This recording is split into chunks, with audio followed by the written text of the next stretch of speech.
여러분 안녕하세요. 창의적 재료공학 서역의 강의를 맡고 있는 융합에너지 신소재공학과 오재민입니다. 자, 오늘은 여러분들이 텀 프로젝트에 어떤 식으로 파워포인트를 준비를 하고 어떻게 발표를 해야 되는지 예시를 위해서 제가 마련한 파워포인트를 중심으로 설명드리겠습니다. 전반적으로 여러분들이 인클래스 시간에 마련했었던 창의적 발상 도구들, 회의록들을 여기 이제 나열하고 서로 이제 연관 짓는 작업들을 하시게 됩니다. 저는 여러분들하고 조금 다른 종류의 토픽을 잡았습니다. 제목은 장기적 약효가 보장된 해열 진통제이고, 제가 이제 브레인스토밍을 하거나 회의를 할 만한 대상들이 없었기 때문에, 그러니까 저 혼자 했었기 때문에 제가 좀 더 잘 알고 있는 신소재 관점의 접근을 생각을 하고 있는데, 여러분들께서는 좀 더 일반적인 접근들, 진짜 브레인스토밍을 통해서 결과가 나오는 걸 사용을 해주시면 좋겠습니다. 자, 우선 이제 팀 구성을 소개해 드리겠습니다. 우리 팀명은 뛰어야 1나노조입니다. 자, 여기 이제 6명의 서로 달라 보이지만 사실은 같은 6명의 임무가 주어져 있습니다. 팀 리더는 팀 관리자로서 프로젝트 전체를 진행하고 회의를 주재했습니다. 이건 저고요.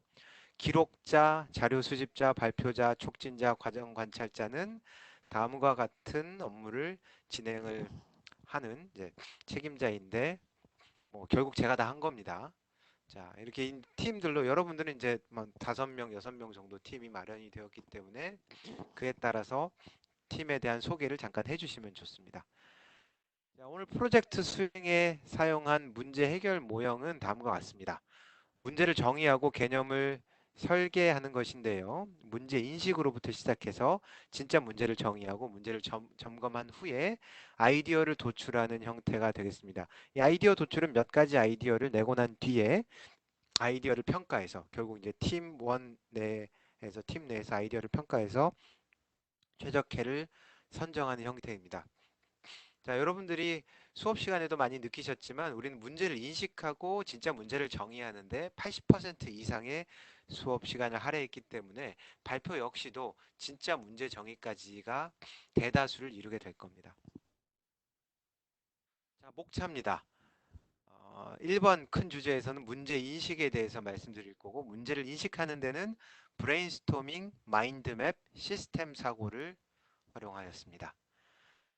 이 인식된 문제에 대해서 진짜 문제를 정의하는 데는 창의적 발상 도구로서 OWISE, 파레토 도표, 원인 결과 도표, 기능 분석을 사용하였습니다.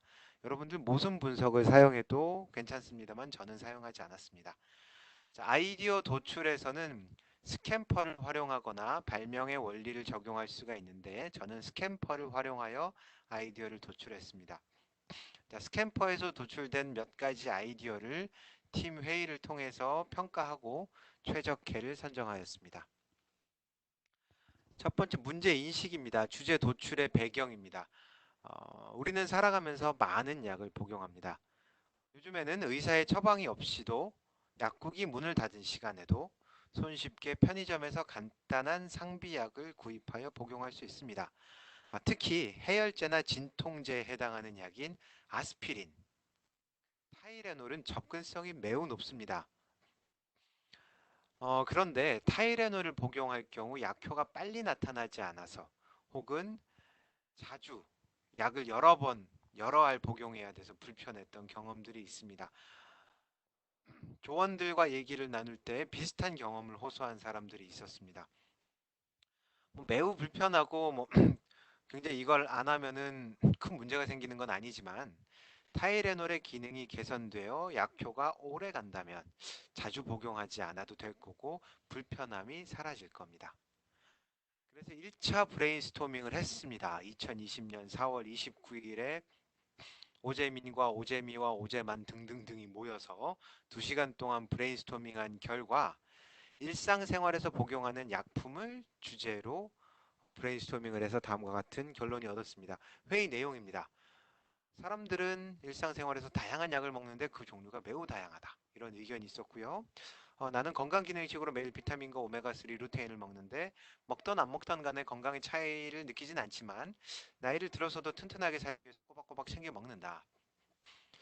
어, 나는 편두통과 치통이 좀 있어서 아스피린이나 타이레놀, 개보린 같은 진통제를 항상 들고 다니는데 통증이 계속되면 하루에 몇 번씩 꺼내 먹어야 되고 먹고 난 뒤에는 통증이 점차 없어도 좋긴 한데 뭐 안 먹는다고 당장 죽을 것 같은 건 아니고 그냥 좀 귀찮다. 그리고 나는 감기에 자주 걸리는 편이어서 처방약을 자주 받는데 감기에 걸리면 코가 막혀서 음식약을 맛을 못 느끼는 데다 몸이 축축 처지는 느낌이 있어서 꼭 처방받은 대로 식후 30분의 약을 챙겨 먹는다. 다음 의견은 내 사촌 동생은 나이 차이가 많이 나는 편인데 키 크라고 작은 집에서 호르몬제를 처방받아서 주사한다고 들었다. 매일 저녁 피하 주사를 해야 하는데 아프기도 하고 시간 지키는 게 어렵기도 하다고 들었다. 그런데 사촌 동생은 나중에 키가 클 것을 생각해서 다들 열심히 챙겨서 주사한다고 들었다. 이런저런 얘기를 들어보니 약품은 다양한 목적과 기능성을 갖고 먹거나 주사하는 것 같은데 귀찮음의 정도나 기능성의 정도의 차이가 많고 약효의 지속성도 목적별로 서로 다른 것으로 보인다.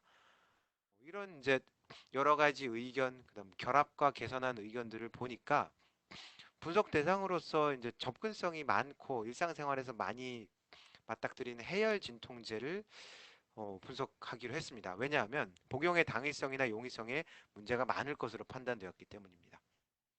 자, 2차 브레인스토밍은 이틀 뒤에 했습니다. 그래서 이제 그 해열제에 대한 좀 더 이제 좁은 주제에 대해서 브레인스토밍을 했는데요. 첫 번째 의견이 이렇습니다. 사람들에게 물어보니 해열 진통제로 많이 복용하는 것은 개보린, 아스피린, 타이레놀, 에드빌, 이부프로펜이었다. 의약품의 기본 성분으로 비교해 보니까 아스피린, 아세트아미노펜, 이부프로펜이 기본 성분이고 다른 약품들은 여기에 몇 가지 진통제를 소량씩 섞어서 알약으로 만드는데 뭐 약효 성분은 아스피린, 아세트아미노펜, 이부프로펜이 대부분인 것 같다. 또 다른 의견입니다. 나는 편두통이 심할 때 주로 타이레놀을 먹는데 한 번에 두 알씩 먹고 4시간에서 6시간마다 복용해서 하루 최대 8알까지 먹어본 적이 있다. 근데 자주 여러 알 먹으니까 좀 귀찮다. 또 다른 사람은 타이레놀을 먹어본 적이 있는데 길쭉한 알약 두 개여서 내 목구멍에 비해 좀 커서 목 넘길 때 이물감이 많이 느껴서 불편했다. 또 다른 의견은 알약이 하얀색이어서 좀 더 컬러감이 넘치면 좋을 것 같다. 먹을 때 뭐 색깔별로 첫 번째는 빨간색, 두 번째는 노란색 이런 순서대로 먹으면 내가 하루에 몇 번 먹었는지 안 까먹을 것 같기도 하고 먹는데 재미도 있을 것 같다. 또 다른 의견으로는 알약을 동그랗게 만들면 좋을 것 같다. 길쭉하게 만들어서 목 넘김이 안 좋은 것 같다. 또 다른 의견으로는요, 타이레놀은 아세트 아미노펜 성분이라고 들었는데 다른 약효 성분이랑 섞어서 효과를 좀 높게 만들면은 덜 먹어도 되지 않을까 이런 의견들이 있었습니다.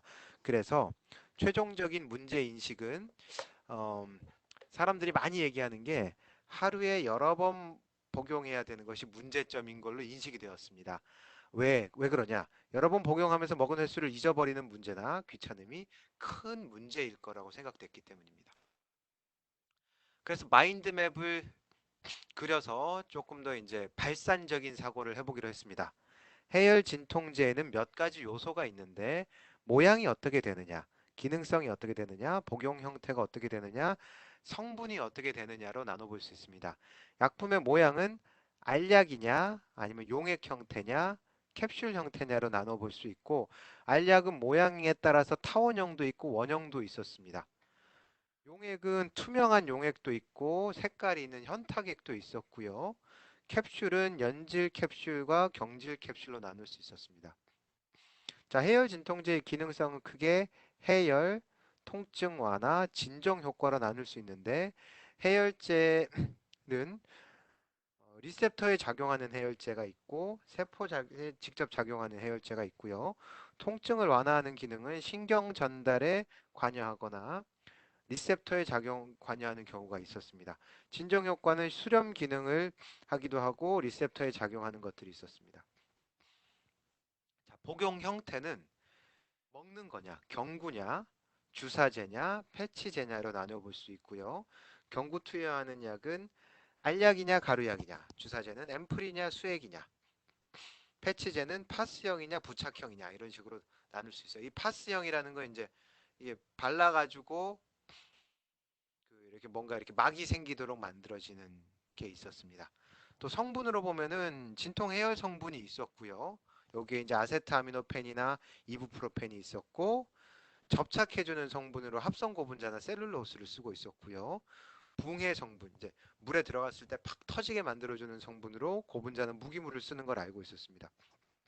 이렇게 마인드맵을 그리고 보니까 약품의 모양의 알약이라는 형태하고 경구 투여하는 형태 중에 알약이라는 형태가 서로 연관성이 있었고요. 이 알약을 만드는 데 있어서는 접착 성분이나 고분자나 무기물 같은 걸 써서 이 액티브 인그리디언트인 이 진통 해열 성분하고 같이 섞어서 모양을 만드는 걸 알게 됐습니다. 그래서 결론적으로 경구 투여 형태에서는 어떤 성분이 존재하는지와 모양이 중요한 요소인 걸로 보였습니다. 그래서 조금 더 인식된 문제를 성분과 모양으로 좀 구체화 시켜 봤습니다.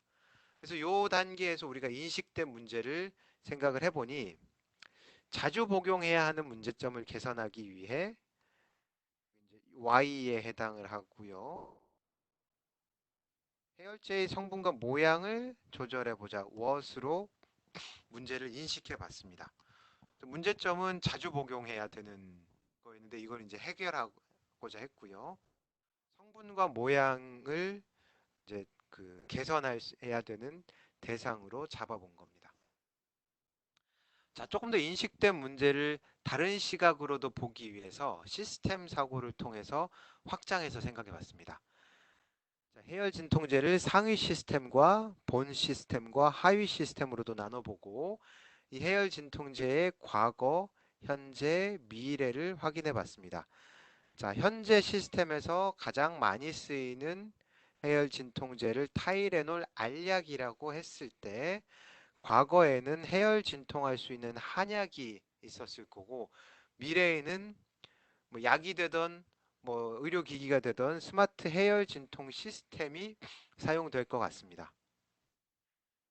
현재 시스템에서 상위 시스템은 이걸 먹게 되는 사람도 있을 수 있고 판매하는 판매자가 될 수도 있고 알약을 포장하는 포장지, 그다음에 알약을 만든 제약회사가 상위 시스템이겠고요.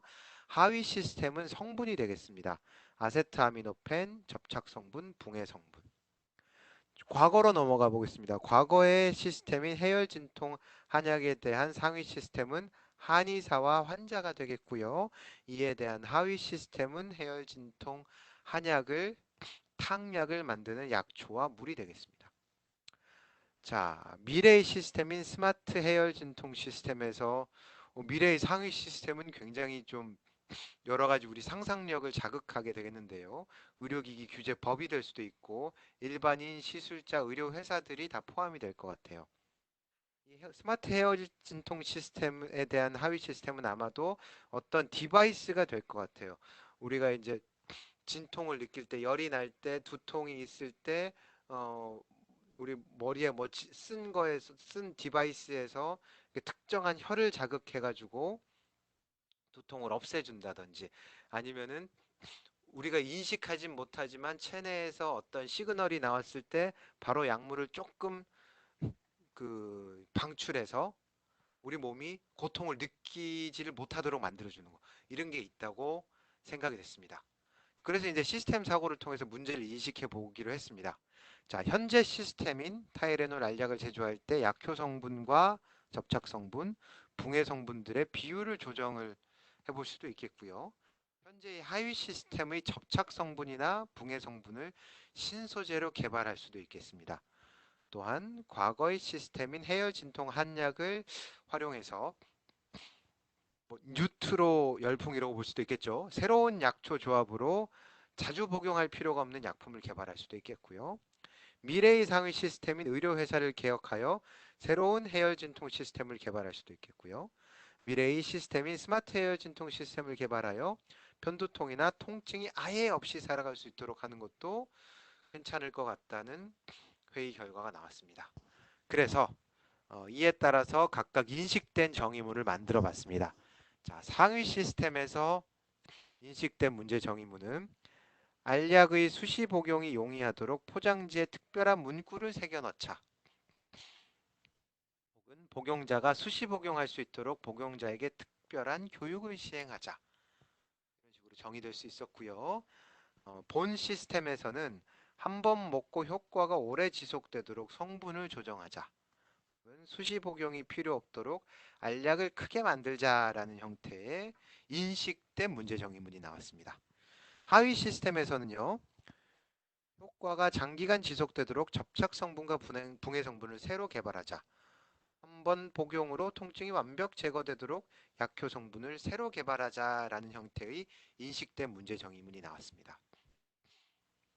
자, 이런 식으로 이제 문제 상황들을 다양하게 다채롭게 인식해 보고 난 다음에 이제 진짜 문제 정의를 해보고자 합니다.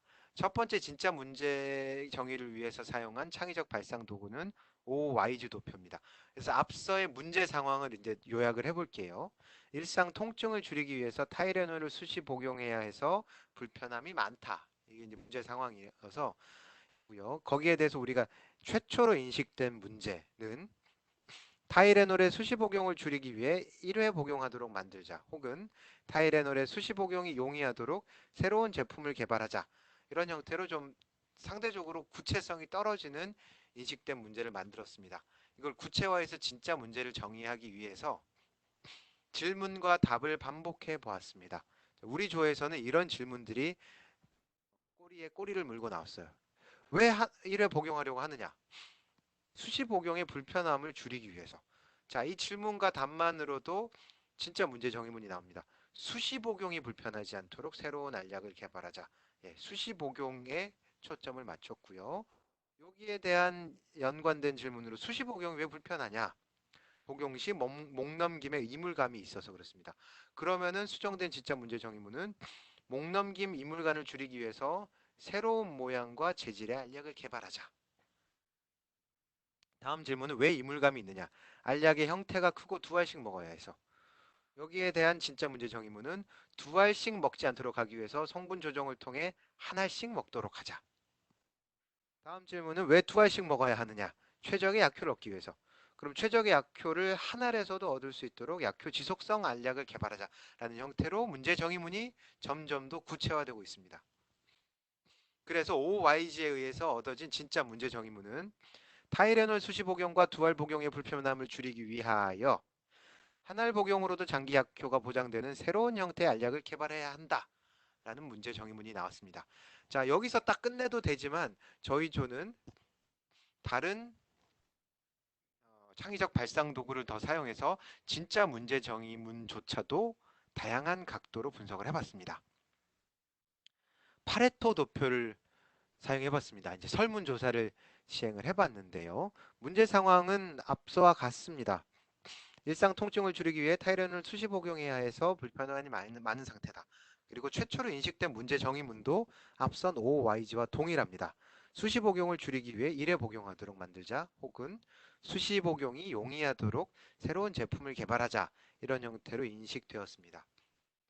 자, 파레토 도표를 작성하기 위해서 설문조사를 시행했는데 저희는 설문조사에서 왜 타이레놀을 복용하는데 어려움이 있습니까에 대한 5가지 선택지를 이와 같이 설정했습니다.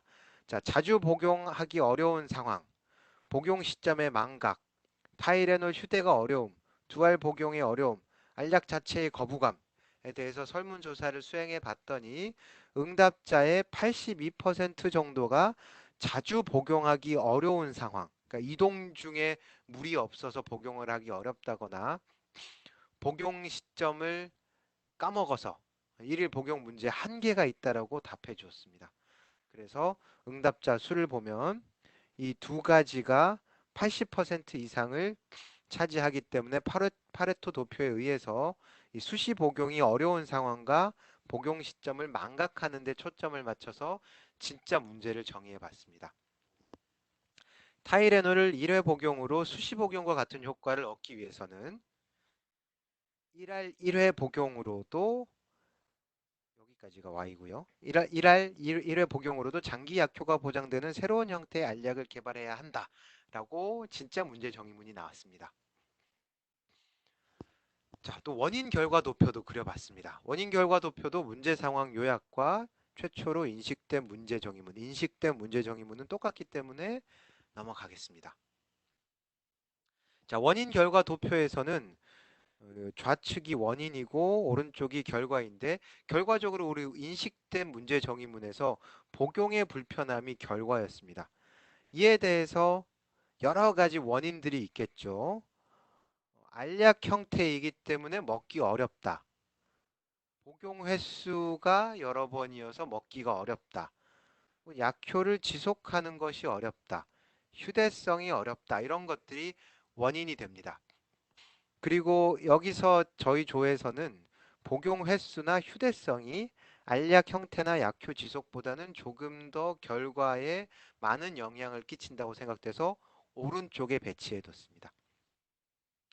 자, 복용 횟수에서는 어떤 복용 횟수라는 문제가 왜 나왔느냐? 그 원인은 일일 한계가 있고 복용 간격이 4시간에서 6시간 사이인데 그 사이사이마다 내가 물을 들고 다닐 수가 없다는 거. 투약 개수가 한 번에 2개씩 해야 되는데 그것도 문제가 된다고 생각을 했고요.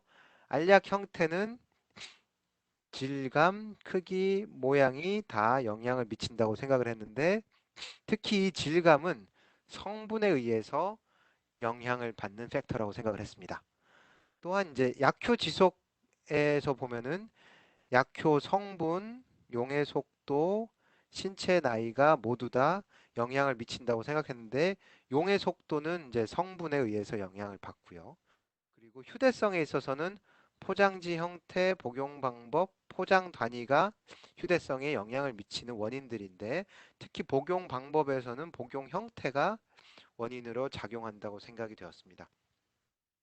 이를 통해서 다시 이제 진짜 문제를 정의를 해봤는데, 1회 복용으로 수시 복용과 같은 효과를 얻기 위하여 약효가 장기 지속되는 새로운 성분을 개발해야 된다라고 얻었습니다. 앞에서 원인 결과 도표를 보면은 성분이라는 것하고 뭐 복용 횟수를 줄여야 된다라는 것이 굉장히 특징적인 문제로 나왔기 때문에, 이런 원인들을 해결하기 위해서는 장기 지속이라는 문제 해결이 포인트라고 생각되었습니다. 자, 다음은 기능 분석입니다. 기능 분석을 하기 위해서는 이제 구성 요소를 식별해야 됩니다. 구성 요소는 시스템이냐, 대상이냐, 환경 요소냐로 나뉘죠. 우리의 시스템은 타이레놀입니다. 그리고 대상은 타이레놀이 작용하는, 체내에서 작용하는 프로타글란딘 분비 체계입니다. 환경 요소는 프로타글란딘 분비 체계까지 가기 전에 타이레놀 성분들이 겪게 되는 식도, 위장관, 혈류가 되겠습니다. 자, 구성 요소 간의 기능을 분석해 보겠습니다. 유용한 기능은 체내의 진통 물질인 프로타글란딘을 제거하는 것이 유용한 기능이고요. 유해한 기능은 진통의 직접적인 원인 제거는 없다라는 거.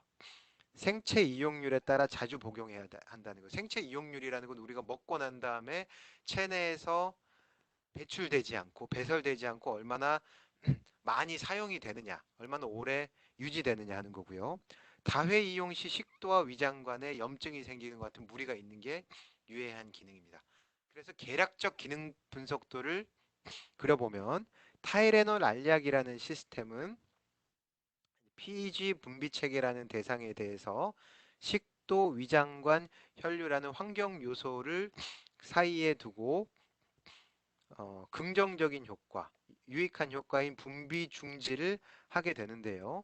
그러면서 환경 요소인 식도나 위장관에 손상을 주기도 합니다.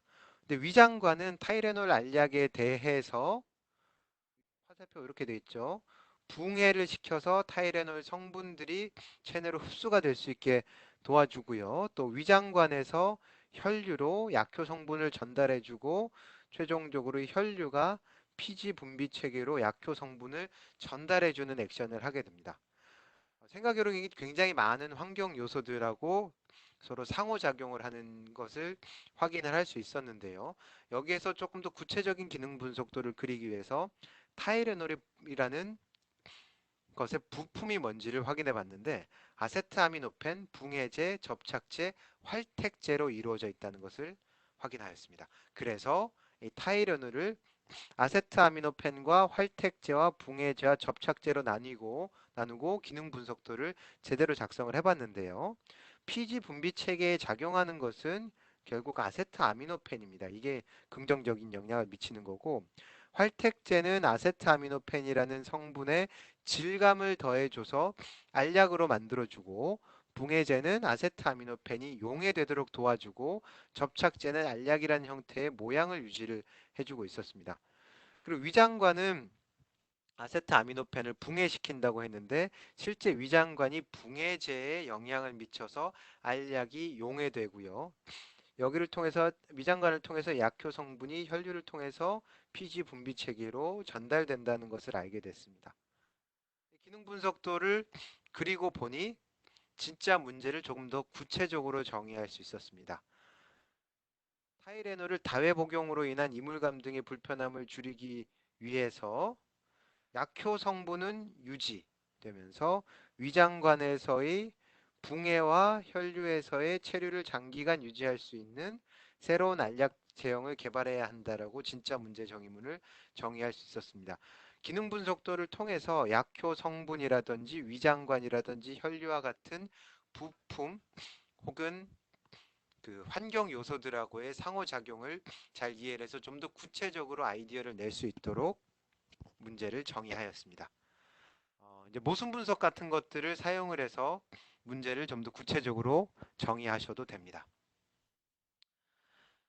자, 여기서 이제 아이디어 도출을 통해서 문제를 해결하기 위해서 저희 조는 앞서 나왔었던 여러 가지 창의적 발상 도구를 통해서 나왔었던 진짜 정의문 중에 하나를 선택을 했는데요. 최종적으로 기능 분석도를 통해서 정의된 진짜 정의문이 가장 구체적이었기 때문에 그것을 채택했습니다. 다시 한번 읽어보자면 타이레놀을 다회 복용으로 인한 이물감 등의 불편함을 줄이기 위해서 약효 성분은 유지되면서 위장관에서의 붕해와 혈류에서의 체류를 장기간 유지할 수 있는 새로운 알약 제형을 개발해야 한다를 진짜 정의문으로 사용했습니다. 그리고 이 진짜 정의문에서의 문제를 해결하기 위해서 스캠퍼를 적용하였습니다. 스캠퍼의 여러 가지 원리 중에 S에 해당하는 substitution, 대체하기를 사용해 보기 위해서 아래와 같은 질문을 던져보았습니다. 타이레놀 알약 성분에서 약효 성분, 붕해제, 접착제 등의 성분을 다른 소재로 대체할 수 있을까? 그래서 아이디어를 내고 자료를 조사해 봤더니 이런 결과가 나왔습니다. 위장관에서 오랫동안 알약이 체류하면서 서서히 붕해되어 약효 성분을 장기간 위장관에서 혈류로 보내줄 수 있는 성분을 알약에 첨가한다. 습니다. 기존에 있는 접착이나 붕해 성분을 바꾸는 겁니다. 예를 들어 이제 점막 친화적 다공성 소재라는 것들이 최근에 생체 재료학에서 많이 발견이 되고 있는데 이런 다공성 소재 안에 타이레놀 성분을 집어넣으면은 얘가 점막에 딱 붙어가지고 계속해서 약물을 방출해서 한 알 먹어도 10시간 이상 효과를 낼 수 있을 걸로 보입니다. 또한 위장관에 머무르기 위해서 중요한 거는 위에서 낮은 pH를 견딜 수 있는 성분이 있어야 되는데 내산성 공중압 고분자라고 하는 이런 형태의 메타크릴레이트 형태의 고분자를 사용하면 pH 1.2에서 안정하고 오히려 pH 6.8에서 용해되어 약물 성분을 방출할 수 있습니다. 이런 내산성 공중압 고분자를 사용하면 위에서 안정하고 장에서 오랫동안 체류하면서 서서히 성분들을 방출할 수 있을 거라고 생각이 됐습니다. 두 번째는 결합하기입니다. C에 해당하는 컴바인입니다. 아래와 같은 질문을 해봤습니다. 어떤 재질이나 품목들이 결합될 수 있을까? 여기에 해당하는 아이디어는 다른 분야에서 연구가 되고 있는 서방 약물 전달 시스템이라는 걸 도입해서 아세트아미노펜이 성분이 서서히 체내로 유입되도록 하는 겁니다. 서방 약물 제제는 이런 겁니다. 약물을 특정한 입자 안에 가두어 두고 서서히 빠져나오도록 만들어 주는 것인데, 보통 얘를 이제 나노 입자 형태로 만들어서 체내에서 천천히 방출하도록 도와줍니다. 그러면 보통 알약으로 먹었을 때 생체 이용률이 이제 체내 농도가 시간에 따라서 급격하게 올라갔다가 떨어지는데, 서방 시스템을 사용하면은 농도가 천천히 올라갔다가 천천히 유지가 됩니다. 이 적분 값을 보면은 전체적으로 똑같아요. 왜냐하면 먹어준 아세트아미노펜의 양은 똑같기 때문에 똑같은데, 알약을 먹으면 빨리 확 효과가 나타났다가 그다음에 이제 빨리 배출이 되지만, 서방 시스템을 사용하면은 천천히 효과가 나타났다가 오랫동안 지속이 될 수 있습니다. 그 외에 이제 여러분들이 다른 스캠퍼의 원리를 적용을 하시거나 발명 원리를 적용을 해보셔도 됩니다. 그래서 저희 조는 아이디어 두 개를 가지고 다시 회의를 했습니다. 아이디어 1과 2의 장단점을 말씀드리겠습니다. 아이디어 1은 대체하기였고, 아이디어 2는 서방 시스템으로 컨비네이션 하는 거였는데요. 아이디어 1의 장점은 간단한 물질 변화로 장기 약효 지속이 가능하고, 제약회사에서 생산 라인의 변화가 최소화된다였고요. 단점은 약효 시간이 매우 길게 늘어나기 힘들고, 다른 성분을 계속 넣으면 알약 하나의 크기가 커진다는 단점이 있었습니다. 자, 서방 시스템을 쓰는 아이디어 2는 약효 지속 시간이 극대화될 수 있고, 신약 개발이기 때문에 홍보와 시장 점유 효과가 있다라는 장점이 있었지만, 반면에 생산 라인에 큰 변화가 생기고 단가의 증가가 예상된다는 단점이 있었습니다. 그래서 저희 조의 투표 결과 최적 회로는 아이디어 1번, 위장관 체류와 붕의 속도를 조절할 수 있는 첨가제를 알약에 첨가한다가 선정이 되었습니다. 요약입니다. 저희 조는 문제 인식을 위해서 브레인스토밍을 통해서 문제 해결 대상을 선정했고, 또 2차 브레인스토밍을 통해서 문제를 인식했습니다. 그리고 마인드맵과 시스템 사고를 활용해서 발산적 시점에서 문제를 인식해서 문제에 대한 조금 더 컨셉을, 개념을 잘 잡아두었습니다. 진짜 문제 정의에서는 창의적 발상 도구인 OOWISE, 파레토 도표, 원인 결과 도표, 기능 분석을 사용해서 각각의 창의적 발상 도구마다 진짜 정의문을 만들어냈고, 이 진짜 정의문 중 하나를 회의에서 결정하였습니다. 아이디어 도출을 위해서는 스캠퍼를 활용하였고, 스캠퍼 중에 대체하기와 조합하기를 통해서 두 가지 아이디어를 도출했고, 회의를 통하여 최적회를 선정을 하였습니다. 자, 이상입니다. 여러분도 이와 유사하게 발표 자료를 준비해 주시면 되고, 꼭 제가 했었던 거대로 그대로 가라는 거는 아닙니다. 여러분들이 인클래스에서 사용하셨던 방법을, 그런 이제 과제물들을 충분히 사용을 하시면 한 20에서 30분 정도 발표를 하시고 디스커션을 할 수 있을 만한 충분한 강의 자료가 나올 겁니다. 자, 여기까지 하고 마치겠습니다. 감사합니다.